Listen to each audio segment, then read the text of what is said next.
Shalom. Renungan kali ini berjudul Mengakui Motif Kita Sesungguhnya, Iman Esensial, oleh Evangelis Lokamanya Prawiro.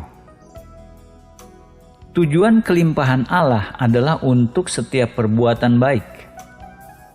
Ini artinya kelimpahan bukan untuk kepentingan diri kita sendiri, bukan untuk kepuasan atau kemuliaan diri kita sendiri, melainkan untuk setiap perbuatan baik.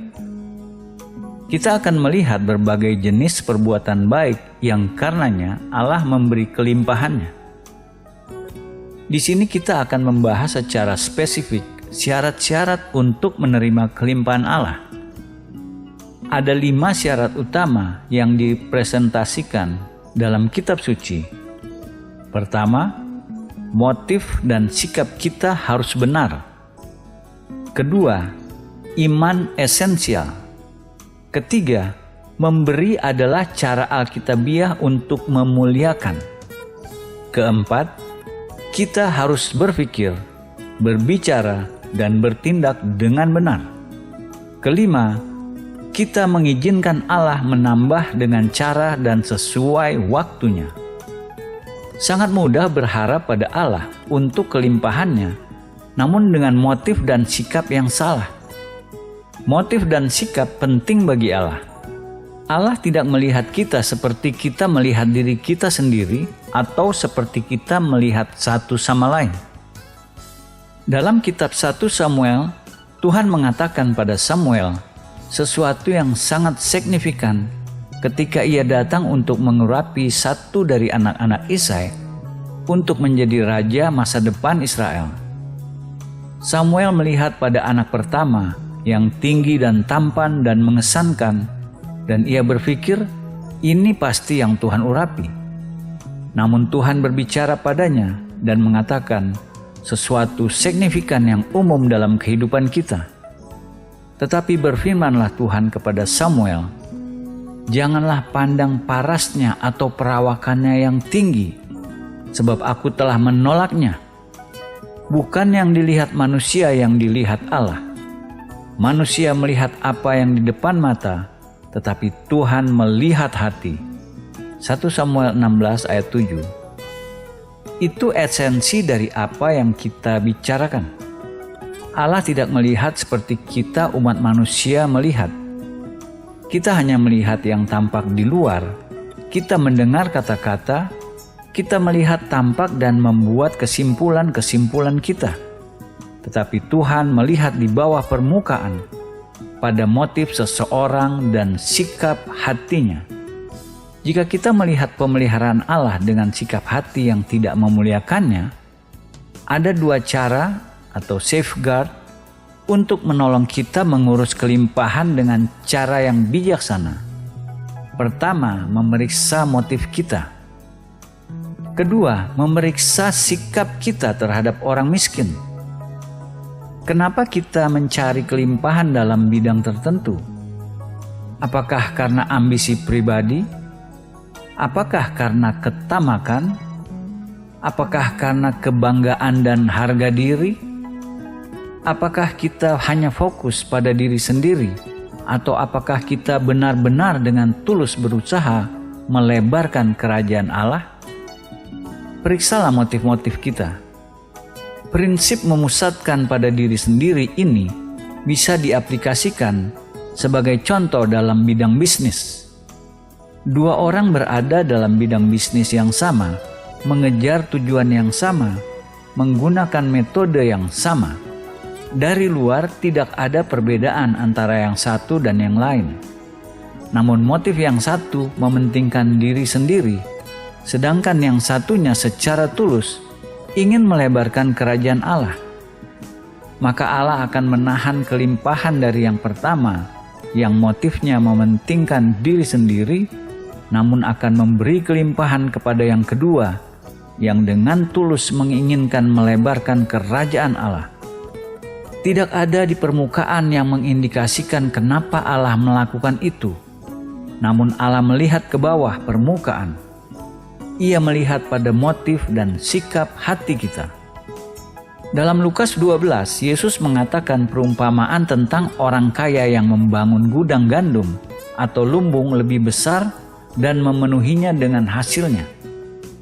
Namun Tuhan berkata padanya, "Hai engkau orang bodoh, pada malam ini juga jiwamu akan diambil daripadamu, dan apa yang telah kau sediakan, untuk siapakah itu nanti?"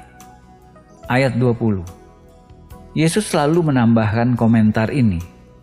Demikianlah jadinya dengan orang yang mengumpulkan harta bagi dirinya sendiri, jikalau ia tidak kaya di hadapan Allah. Ayat 21 mengarahkan kita, jika kita ingin kaya, kita harus kaya di hadapan Allah. Jika Allah berkata kepada kita, jiwa kita diambil daripada kita malam ini, apakah Allah juga harus menyebut kita bodoh karena kita kaya untuk diri kita sendiri, namun tidak kaya di hadapan Allah? Penting untuk bertanya bagaimana kita bisa melindungi diri kita melawan motif-motif yang salah, yang bisa begitu mengelabui atau deceptif dan begitu menghancurkan. Dalam 1 Timotius, Paulus memberi peringatan sangat serius mengenai motif-motif kita, dan ini khususnya untuk menyadarkan orang-orang Kristen. Tetapi mereka yang ingin kaya terjatuh ke dalam pencobaan, ke dalam jerat dan ke dalam berbagai-bagai nafsu yang hampa dan yang mencelakakan, yang menenggelamkan manusia ke dalam keruntuhan dan kebinasaan. 1 Timotius 6 ayat 9 dan 10. Jangan memiliki ambisi untuk menjadi kaya, tetapi sebaliknya memiliki ambisi untuk melayani Allah dan melebarkan kerajaannya. Kita semua harus memeriksa motif kita dengan sangat hati-hati, karena kita bisa begitu mudah jatuh ke dalam pencobaan ketika kita menginginkan kelimpahan, khususnya kekayaan. Jalan-jalan apa yang kita bisa salah? Ada 4 bidang. Dalam Kolose 3 ayat 5, Paulus berkata ketamakan adalah penyembahan berhala. Dengan kata lain, ketika kita menjadi serakah, tamak terhadap uang, kita membuat uang Tuhan kita. Itu penyembahan berhala. Juga dalam 1 Timotius 6 ayat 10, Paulus berkata, cinta akan uang akar dari segala kejahatan. Jadi keluar dari kejahatan cinta akan uang, ketamakan, muncul semua bentuk kejahatan. Ada banyak ayat suci mengenai subjek ini. Kita akan melihat Amsal 28 ayat 8. Orang yang memperbanyak hartanya dengan riba dan bunga uang, mengumpulkan itu untuk orang-orang yang mempunyai belas kasihan kepada orang-orang lemah. Seseorang bisa mengumpulkan uang banyak untuk dirinya dengan cara-cara curang, namun pada akhirnya akan diambil darinya dan diberikan kepada orang yang mempunyai belas kasihan kepada orang miskin. Ada hukum-hukum yang mengatur penggunaan uang dengan pasti, seperti hukum-hukum alam yang mengatur kultivasi panen yang kita tanam di bumi. Yeremia 17 ayat 11 menunjukkan pelajaran yang sama. Seperti ayam hutan yang mengerami yang tidak ditelurkannya, demikianlah orang yang menggaruk kekayaan secara tidak halal. Pada pertengahan usianya, ia akan kehilangan semuanya, dan pada kesudahan usianya, ia terkenal sebagai orang bebal. Lagi, kita menghadapi hukum yang bekerja secara universal seperti hukum gravitasi. Amsal 11 ayat 28 berkata, siapa mempercayakan diri kepada kekayaannya akan jatuh, tetapi orang benar akan tumbuh seperti daun muda. Begitu pula Yeremia 9 ayat 23-24 mengatakan pada kita untuk tidak mengandalkan kekayaan. Beginilah firman Tuhan, janganlah orang bijaksana bermegah karena kebijaksanaannya. Janganlah orang kaya bermegah karena kekayaannya. Tetapi siapa yang mau bermegah, baiklah bermegah karena yang berikut, bahwa ia memahami dan mengenal aku, bahwa akulah Tuhan yang menunjukkan kasih setia, keadilan, dan kebenaran di bumi. Sungguh, semuanya itu kusukai, demikian firman Tuhan. Maka kita harus hati-hati untuk tidak membanggakan hikmat, kekuatan, atau kekayaan. Semua itu hal-hal baik, namun tidak ada satupun yang kita harus banggakan atau muliakan. Ada beberapa orang dermawan yang selalu memberi dan menjadi tambah kaya. Sebaliknya, ada beberapa orang yang kikir tidak pernah memberi, namun menjadi tambah miskin. Selalu salah menggunakan kekayaan untuk kepentingan diri sendiri. Amsal 11 ayat 24 berkata, "Ada yang menyebar harta tetapi bertambah kaya. Ada yang menghemat secara luar biasa namun selalu berkekurangan." Amsal 23 ayat 4 dan 5 berkata, "Janganlah bersusah payah untuk menjadi kaya. Tinggalkan niatmu ini. Kalau engkau mengamat-amatinya, lenyaplah ia. Karena tiba-tiba ia bersayap, lalu terbang ke angkasa seperti Raja Wali." Itu menggambarkan seseorang yang memandang kekayaan dengan motif yang salah. Seseorang yang mementingkan diri sendiri dan ambisius. Sementara kita memeriksa motif kita mengenai kelimpahan, khususnya dalam kekayaan, lihat juga sikap kita terhadap orang miskin. Ini bagian di mana kita harus memberi perhatian hati-hati, dan ini berhubungan dengan sikap kita tidak mementingkan diri sendiri.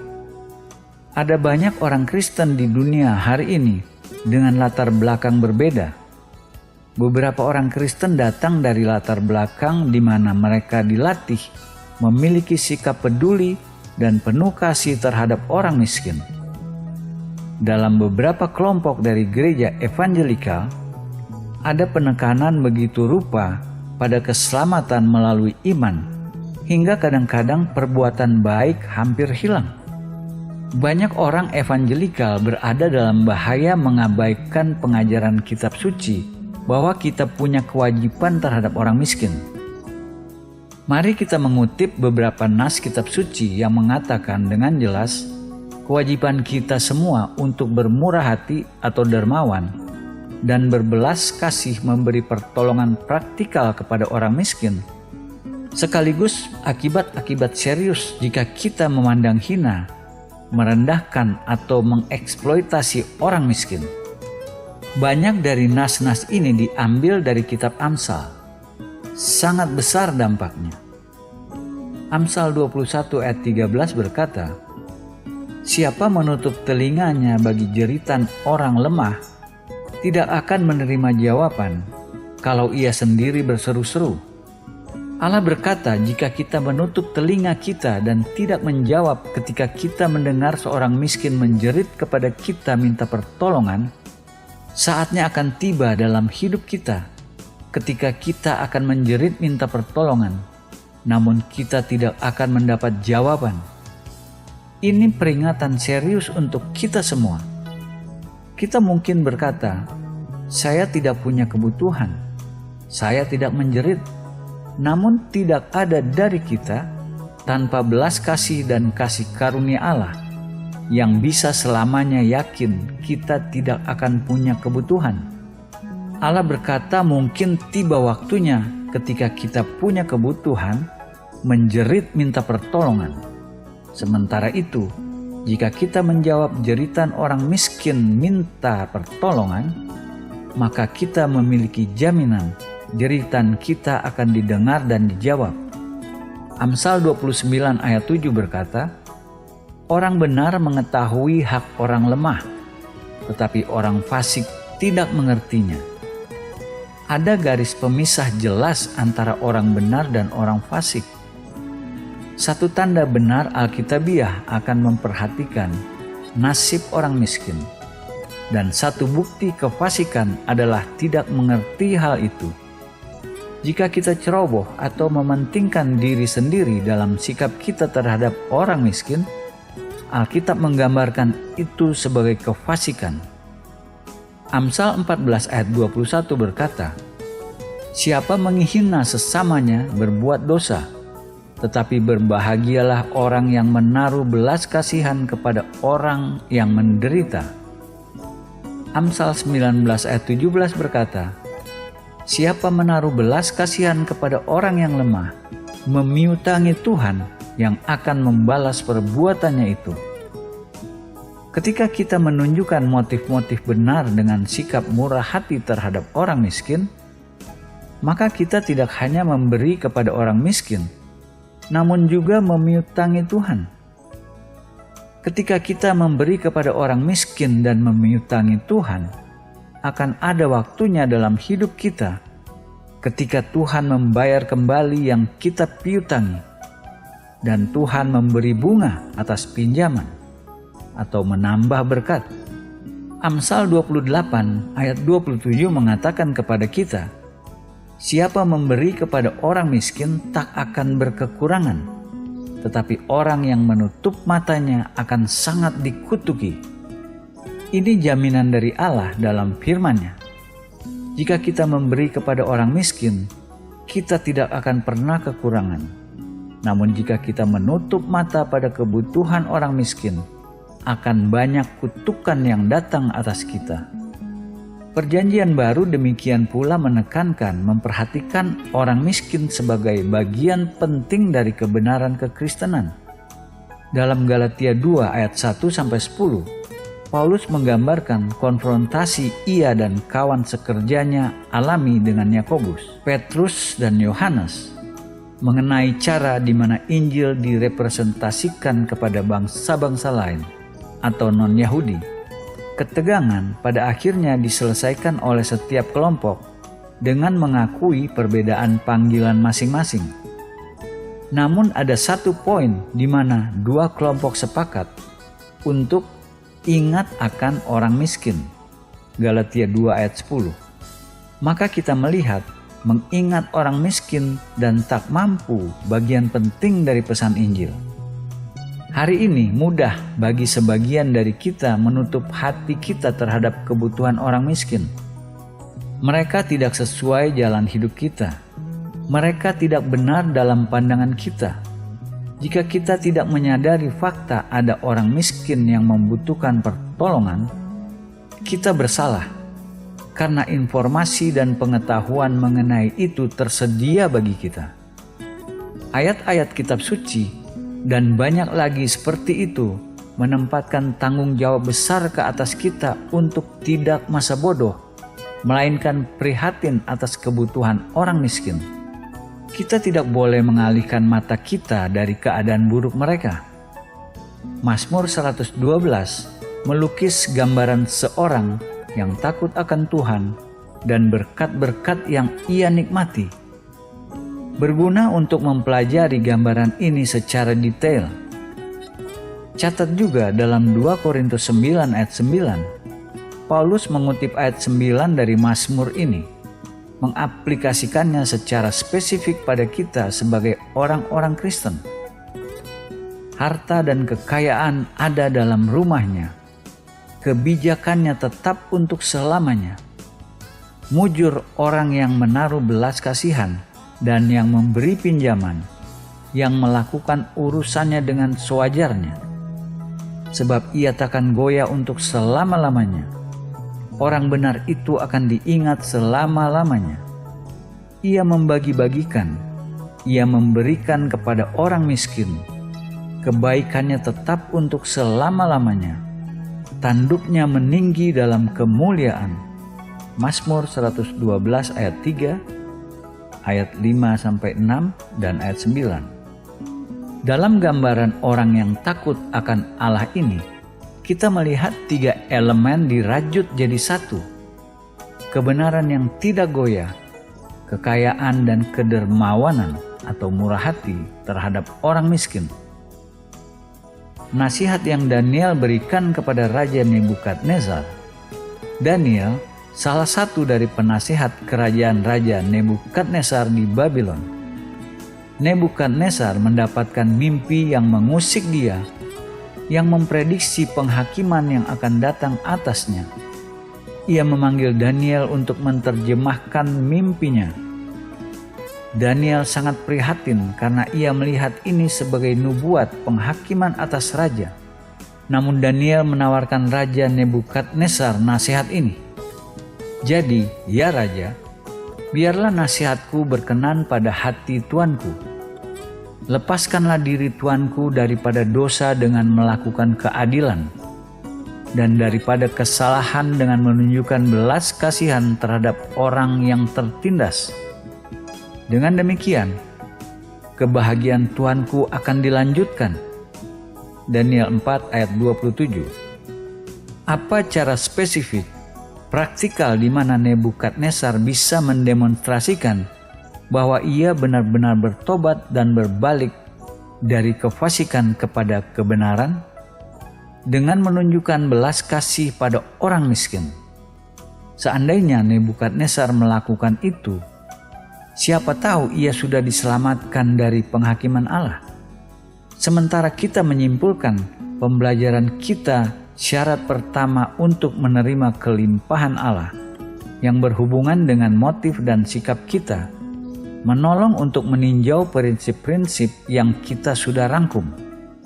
Pertama, kita harus menjaga terhadap motif-motif salah, khususnya dalam menjadikan kekayaan kita sebagai berhala, mencari kekayaan dengan cara-cara tidak etikal, mengandalkan kekayaan atau menggunakan kekayaan kita untuk kepentingan diri sendiri. Kedua, dalam sikap kita terhadap orang miskin, kita sudah melihat suatu kesalahan memandang rendah atau menghina dan menindas orang miskin atau masa bodoh terhadap kebutuhan mereka. Sebaliknya, kitab suci mensyaratkan kita untuk menunjukkan belas kasih terhadap orang miskin dengan cara aktif dan praktikal. Syarat kedua esensial untuk menerima kelimpahan pemeliharaan Allah adalah iman.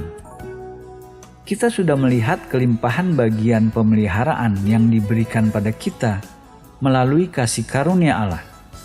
Seperti setiap pemeliharaan kasih karunia bisa diterima hanya melalui iman. Kita tidak bisa menekankan lebih pentingnya iman, syarat utama yang sangat diperlukan untuk menjalankan kehidupan Kristen.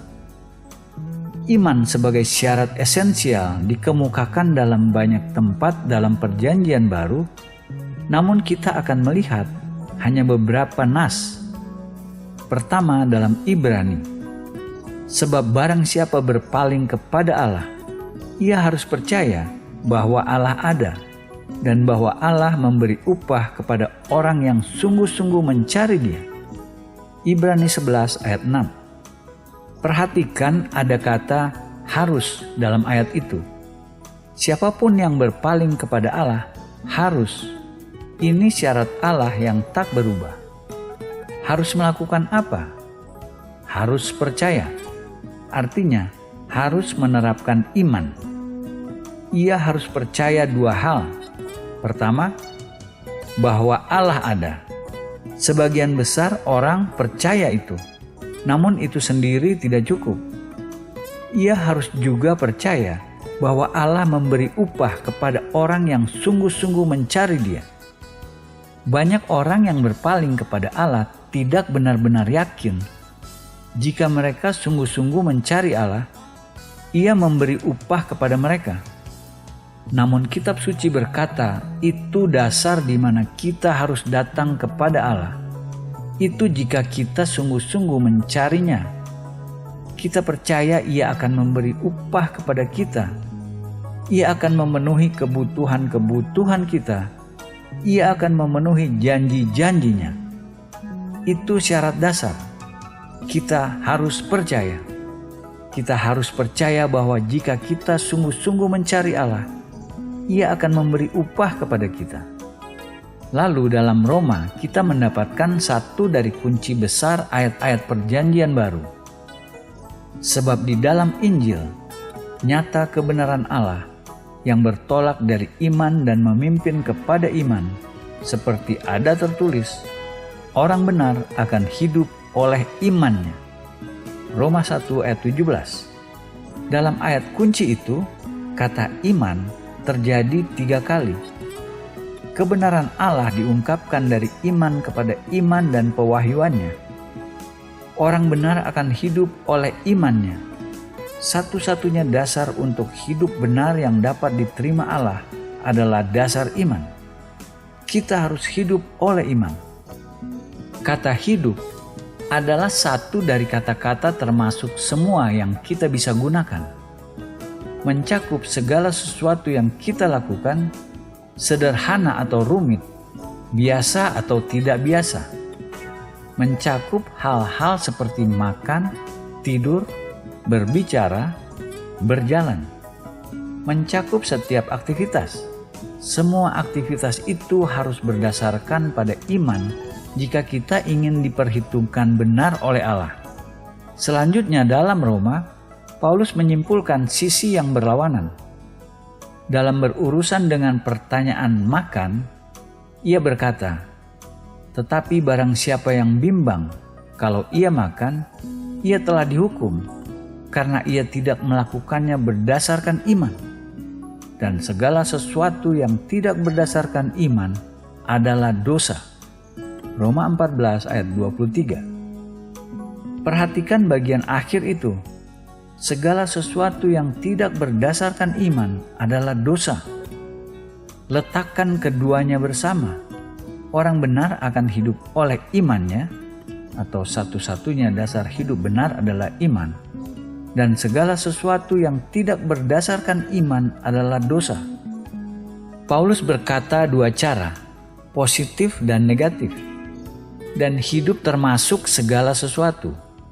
Paulus mengaplikasikannya pada makan, namun berlaku sama dengan keuangan kita. Sementara kita mempelajari bidang pemeliharaan, kita perlu menyadari bahwa satu dari bidang-bidang di mana Allah akan memberi upah kepada kita yang sungguh-sungguh mencarinya, jika kita memenuhi semua syarat dalam bidang keuangan. Banyak orang Kristen tidak menerapkan iman dalam bidang keuangan. Akibatnya, mereka tidak bekerja pada satu-satunya dasar kebenaran yang diterima. Kita mungkin hanya orang upahan biasa. Kita mungkin berpikir kita tidak memiliki kesempatan-kesempatan spesial untuk menerapkan iman. Namun sebenarnya kita juga harus menerapkan iman dalam keuangan kita. Jangan membatasi Allah melakukan yang tampaknya sebatas gaji kita. Kita harus hidup dengan iman dalam bidang keuangan. Keuangan kita harus berdasarkan pada iman agar kita diperhitungkan benar di hadapan Allah dalam bidang itu. Ketika kita mengurus keuangan kita dengan cara tidak percaya, akan mengarahkan kepada hasil-hasil yang berdosa, keserakahan, kekikiran, dan bahkan menahan dari Allah yang menjadi haknya. Seluruh hal bagaimana kita menyalurkan uang kita harus berdasarkan iman. Mari kita sekarang mempelajari bagaimana kita bisa mengaplikasikan prinsip-prinsip iman dalam hal keuangan. Dalam Injil Lukas, Yesus membuat sangat jelas, "Berilah dan kamu akan diberi, suatu takaran yang baik, yang dipadatkan, yang digoncang dan yang tumpah keluar akan dicurahkan ke dalam ribaanmu. Sebab ukuran yang kamu pakai untuk mengukur akan diukurkan kepadamu." Lukas 6 ayat 38. Iman bertindak dalam ketaatan kepada firman Allah tanpa menunggu untuk melihat upah yang dijanjikan. Memberi dulu dan akan diberikan kepada kita. Ketika kita bertindak dalam iman, memberi terlebih dahulu. Tindakan memberi sebelum kita menerima adalah iman. Yesus berkata, "Jangan menunggu untuk menerima, mulai memberi. Ketika kita memberi, akan diberikan kembali kepada kita jauh lebih berkelimpahan dari yang kita berikan." Namun ukuran di mana kita memberi pada akhirnya menentukan ukuran di mana kita akan menerima. Menerima mengikuti waktu Allah. Tambahannya akan berdasarkan pada ukuran di mana kita memberi. Yesus berkata, adalah lebih berbahagia memberi daripada menerima. Kisah Para Rasul 20 ayat 35. Selama kita hanya menjadi bagian yang menerima, kita memiliki lebih kurang berkat. Allah begitu mengasihi anak-anaknya, sehingga Ia ingin kita semua memiliki lebih banyak berkat. Ia ingin kita dalam posisi di mana kita tidak hanya menerima, namun kita dalam posisi bisa memberi. Itu satu alasan utama kenapa Ia menjanjikan kelimpahannya kepada kita, agar kita bisa masuk ke dalam berkat lebih besar, bukan hanya untuk menerima, namun memberi. Lebih diberkati memberi daripada menerima. Ini bukan hanya sentimen imani atau kesalehan. Jika kita lakukan dalam praktik, kita akan mendapatkan suatu berkat menerima, namun berkat jauh lebih besar memberi. Ada berbagai cara spesifik di mana Alkitab mengarahkan kita untuk memberi. Alkitab tidak membiarkan kita berspekulasi atau memutuskan sendiri bagaimana kita memberi, melainkan memberi tujuan-tujuan tertentu, pengarahan-pengarahan tertentu, di mana kita harus menyalurkan pemberian kita. Jika kita menunggu sampai kita mampu, kita tidak memberi dalam iman. Ketika kita melihat kebenaran ini dari perspektif iman, kita tidak pernah bisa menjadi terlalu miskin untuk memberi. Sebaliknya, bagian dari mengatasi kemiskinan adalah memulai memberi dalam iman. Ketika janda miskin memberi 2 peser terakhir kepada Tuhan, Yesus memujinya.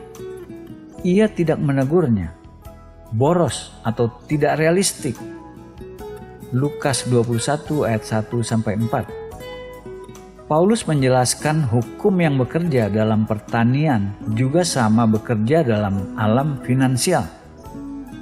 Jika kita ingin menuai, pertama kita harus menabur. Berbicara kepada orang-orang Kristen mengenai cara mereka harus memberi uang mereka bagi pekerjaan dan hamba-hamba Tuhan, Paulus berkata, "Camkanlah ini, orang yang menabur sedikit akan menuai sedikit juga, dan orang yang menabur banyak akan menuai banyak juga. Hendaklah masing-masing memberikan menurut kerelaan hatinya, jangan dengan sedih hati atau karena paksaan, sebab Allah mengasihi orang yang memberi dengan sukacita." 2 Korintus 9 ayat 6-7. Paulus di sini membandingkan menabur dengan menuai. Maksudnya, jika kita ingin menuai, kita harus pertama menabur. Contoh petani menabur menekankan poin ini. Setiap kali seorang petani menuai di ladangnya, ia mempraktikkan iman. Ia percaya bahwa benih yang ia tanam di ladang akan kembali berlipat ganda. Begitu pula dengan pemberian kita sebagai orang Kristen.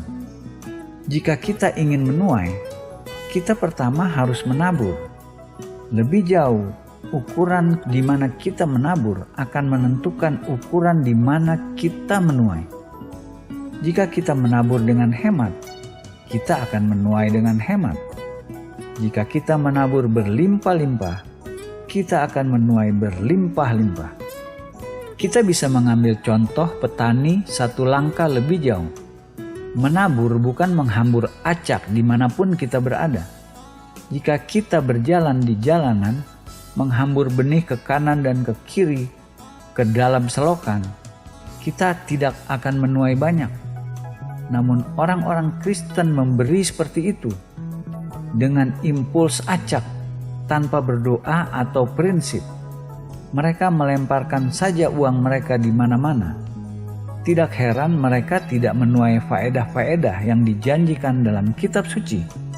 Sebaliknya, menabur dengan tanggung jawab berarti kita menseleksi tanah yang terbaik.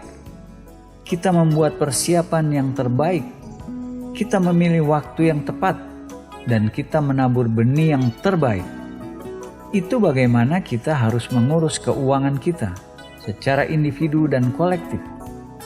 Kita harus menseleksi investasi terbaik untuk pengembangan kerajaan Allah. Kita harus membuat persiapan dengan berdoa. Kita harus dengan hati-hati mengikuti prinsip-prinsip yang diletakkan dalam firman Allah. Dan kita harus memberi yang terbaik. Pendeknya, kita harus melakukan segala sesuatu dalam kuasa kita untuk mengamankan hasil maksimum dari investasi kita. Karena ini kasih karunia. Firman Allah mengajarkan tidak seorang pun dipaksa memberi. Ini karunia, kasih karunia. Jika kita di bawah hukum, maka tidak memberi membuat kita melanggar hukum. Namun karena di bawah kasih karunia, tidak ada seorang pun mendikte kita. Kita tidak dipaksa memberi di bawah kasih karunia. Kitab suci berkata, hendaklah masing-masing memberikan menurut kerelaan hatinya. 2 Korintus 9 ayat 7. Jadi banyak dari umat Allah tidak memiliki tujuan dalam pemberian mereka. Ini yang mereka lakukan. Kantung persembahan datang dan mereka menaruh tangan mereka di kantung mereka. Mereka sudah pasti mencari uang recehan ketimbang uang besar. Uang receh pertama yang mereka temukan terlalu besar. Mereka merasa-rasa mencari yang lebih kecil. Tidak ada tujuannya dalam memberi seperti itu. Kita tidak bisa mengatakan seseorang memiliki tujuan dalam hatinya untuk memberi apa saja. Hanya masalah kena atau meleset. Kegagalan buruk jika memberi tanpa tujuan. Hendaklah masing-masing memberi menurut kerelaan hatinya. Kita pada umumnya tidak memiliki masalah dalam mempercayai kata-kata Galatia 6 ayat 7 diaplikasikan pada perbuatan-perbuatan lain. Jangan sesat. Allah tidak membiarkan dirinya dipermainkan. Karena apa yang ditabur orang, itu juga yang akan dituainya.